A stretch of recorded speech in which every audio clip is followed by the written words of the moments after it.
Eric, we now have our budget submitted and signed and approved. It's ours.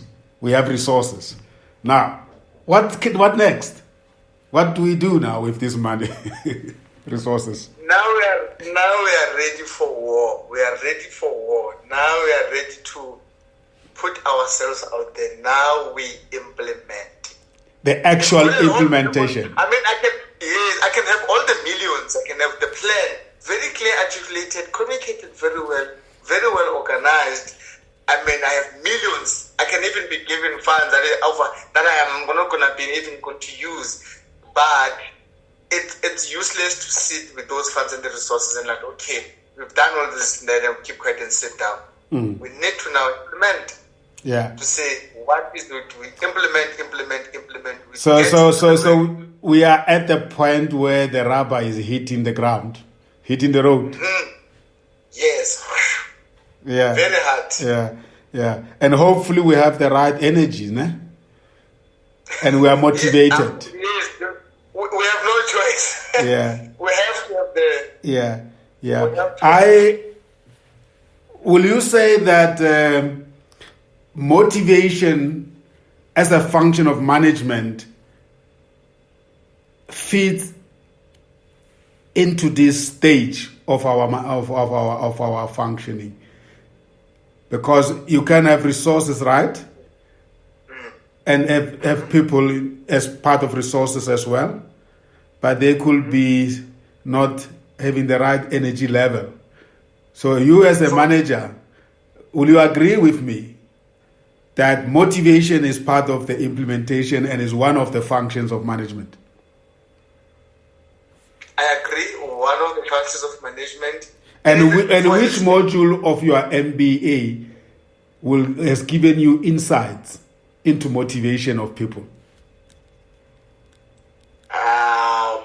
Definitely people management, which I actually did earlier at the beginning, which was actually one of the first modules I did, which was a people management.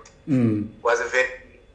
And what does it say about managing people as a resource? What are the things that you do to get the best out of the people? To actually say to the point that we are actually making in terms of motivating. Sometimes, yes, that's the reason that we work. It's not sometimes really the RAM piece of it in terms of motivating people to say, I'm going to be paying. It goes beyond that. It requires the leadership presence as well, more than just to say, I'm going to motivate my staff in terms of just paying them and giving them a lot. Sometimes that's not enough for some people, I think. The leadership presence to say, I'm there as a leader. I'm here to support you. I'm here to be with the plan to you. I didn't just draft a plan and then feed it to you. Motivating for me is to say, I understand it and I'm gonna hold your hands, guys, to say anything that you need, I'm here. So that's part of motivation. I think that was the biggest piece when we drilled into that module to say it goes beyond as a leader that you need to be present at all the time. So you will agree with me that human resources and which is equivalent to people management, it's not only the function of human resources practitioners, it's a function of the line management. As long as you have people under you, you have a duty to manage them and motivate them. Yes. It's not as I was saying, if you're going to look at that motivating piece as just a RAM piece, then you are just handing over to the human resource personnel only. Motivating is broader, more than just a personal. So HR does not necessarily to say, I'm going to, it's not a separate business unit to look after the people.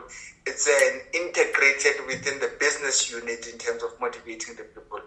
And managing them. And managing them as well. Yes. So the function of HR is basically, as specialists, they are there to facilitate. You as a manager has to manage the people. Are we in agreement there? I'm definitely in agreement. Beautiful. I think we clarified that. And you have stated that you have received a lot of information and knowledge and content from your people management piece or module at the JBS MBA program. Definitely.